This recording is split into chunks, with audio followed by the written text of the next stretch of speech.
The disappearance of Jay Slater. On the morning of 17 June 2024, 19-year-old J. Dean Slater, an apprentice bricklayer from Arspaltwhistle, Lancashire, disappeared on the island of Tenerife, Spain, after attempting to walk 10 hours back to his accommodation as a result of missing a bus. Slater had attended a music festival in Playa de las Americas with two friends the day before his disappearance. Slater attended the 3-day NRG Music Festival at Papagae Beach Club in South Tenerife on the afternoon of the 16th of June 2024. After the festival, Slater went to the mountain village of Masca with two men he met at the festival, Ayub Qasim and an unnamed man, both of whom police have deemed to be unconnected to the disappearance. On the 17th of June, at around 8 o'clock, Ofelia Medina Hernandez, the last known person to meet with Slater,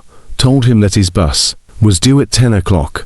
Hernandez recalled driving past Slater as he walked fast in the wrong direction. Hernandez owned the Café Avila Casa Abuela Atina in Masca. 50 minutes later, at 8:50, Slater called his friend, Lucy Maylor, to tell her that he was lost, as he had missed the bus to get south, and was attempting to walk from Masca to where he was staying in Los Cristianos on the south coast of Tenerife, a distance of 45 kilometers, 28 miles, or 10 to 11 hours on foot. Slater said that his phone had 1% battery, he needed water, and that he had cut his leg on a cactus before the call cut out. His last known location was the Rural de Teno National Park. Slater had earlier posted an image on his Snapchat account showing him at the doorway of a property, tagged with the location of the park. He also made a video call to his friend Brad Hargreaves, who thought he slipped on gravel. At 9:04, Slater was reported missing. After the report of Slater's disappearance, an extensive search headed by the Guardia Civil commenced, involving drones, sniffer dogs and helicopters. The association SOS Desaparecidos classed Slater as highly vulnerable.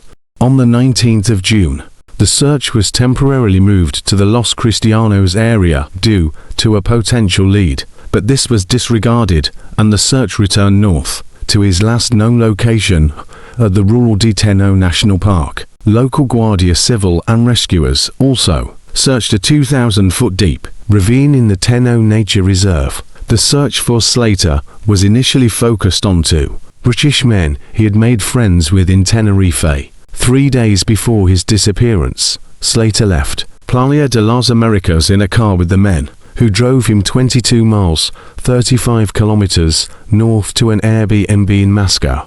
However, police later confirmed that they were not relevant to the search after being questioned briefly by Spanish police and flew back to the UK. On the 24th of June, a blurry closed-circuit television image taken in Santiago del Tide was shared by Slater's family, who they believed was him around 10 hours after he was reported missing. The family of Jay Slater hope a CCTV image that emerged could be a new sighting of the missing teenager 10 hours after his phone's last live location. The CCTV is taken in Santiago de Tide, close to a church where Jay's mother said on Saturday that a man has come forward to say he saw someone matching her son's description sitting on a bench with two men. The man believes he saw Jay sat on a bench.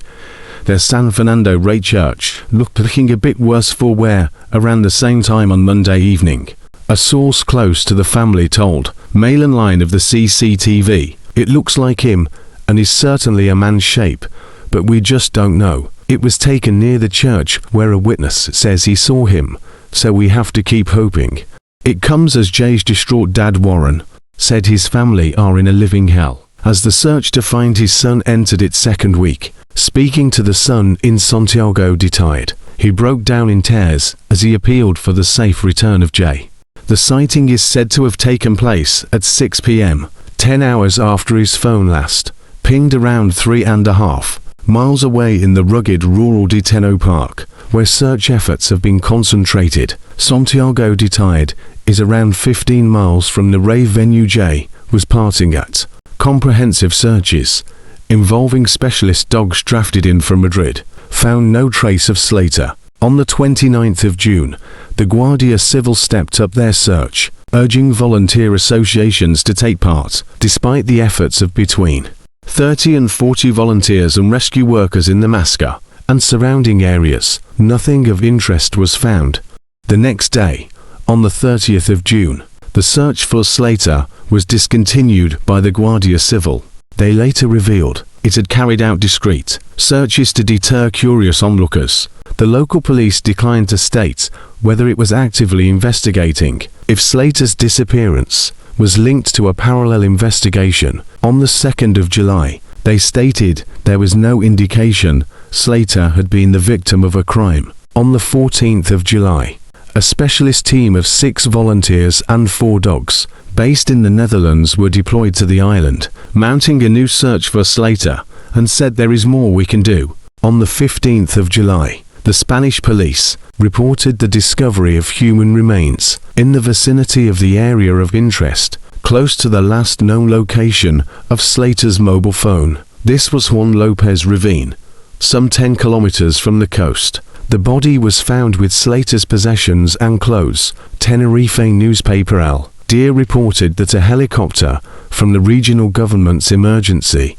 rescue service was used to help recover the remains due to the inaccessible terrain. The next day, a preliminary autopsy by the Guardia Civil and the Canary Islands Higher Court of Justice confirmed the body found in the area was that of Slater through fingerprint comparison and identification. The autopsy proposed that he died as a result of injuries from an accidental fall or a plunge from height due to the broken bones he suffered. His body remained in Spain. Before being repatriated to the UK, the coroner ordered a post-mortem examination to be held in the UK, which concluded Slater died of traumatic head injuries, consistent with a fall from height. The report also highlighted that his death would have been instantaneous. An autopsy has confirmed that a body found by Spanish rescuers in Tenerife is the body of missing British teenager Jay Slater. A court spokesperson has reportedly confirmed that fingerprints taken from the body matched those of the missing 19-year-old from Lancashire. He disappeared after attending a music festival 4 weeks ago and was last seen walking alone in a remote area in the north of the island, near the village of Masca. The court said injuries on his body suggested his death had been caused by an accidental fall. We have a positive identification and more data. Fingerprint tests show that the body is that of Jay Slater and that the death was caused by trauma consistent with a fall in a rocky area. A statement by the High Court of Justice in the Canary Islands said, Jay Slater's heartbroken parents have placed tributes near a ravine in Tenerife, where their son's body was discovered. Bouquets of blue and white flowers were left with touching messages from the 19-year-old's mum Debbie Duncan, dad Warren Slater and older brother, Zach. The tributes were placed on the dirt track, not far from the treacherous ravine where Jay's body was discovered. The family and friends of Jay Slater have paid tribute to the teenager who died while on holiday in Tenerife at a funeral service attended by about 500 people. At the wishes of the family, most wore the color blue as a sign of respect to the teenager, including his work colleagues from PH Build Group, where he was an apprentice bricklayer, who wore t-shirts that read Forever 19 on the front. Meanwhile, a crowd of mourners watched the ceremony outside under umbrellas as a big screen was put up especially for the service. Meanwhile, a crowd of mourners watched the ceremony outside under umbrellas as a big screen was put up especially for the service. The teenager was remembered in a tribute from his family as a cherished brother and loyal friend to many who loved music and dancing. The back of an order of service for the funeral also read, "If there was anyone dancing on the way to the other side, it was him. Double quotes, single quotes, always had a smile on his face." During the ceremony, Mr. Slater's mother, Debbie Duncan, father Warren Slater, and elder brother, Zach, listened as memories of his junior footballing exploits at Huncoach United, where he played from age 6 to 17, and his days at West End Primary School and Ridings High School were shared. Stuart Holt, manager of Huncoach United, described Mr. Slater as a natural footballer who always played with a smile on his face and was just happy with the ball at his feet. While funeral director Sarah Barton told the congregation that Mr. Slater made solid and loyal friendships throughout his time at school, Miss Barton added, "We know that Jay touched the lives of so many people, and on behalf of the family, I would like to thank all those who have sent heartfelt messages and cards to them to help them get through this incredibly hard and sad time." Instead of flowers at the service, Mr. Slater's family asked if well-wishers could donate to LBT Global, an overseas crisis support charity which supported them after he went missing on the Spanish island. A post-mortem examination found Mr. Slater died of traumatic head injuries, consistent with a fall from height. The Spanish civil guard said the teenager could have fallen in the steep and inaccessible area of the ravine where he was discovered. The search also sparked a host of conspiracy theories online, including a number of Facebook groups dedicated to the case. Jay Slater's body was found 29 days after his disappearance,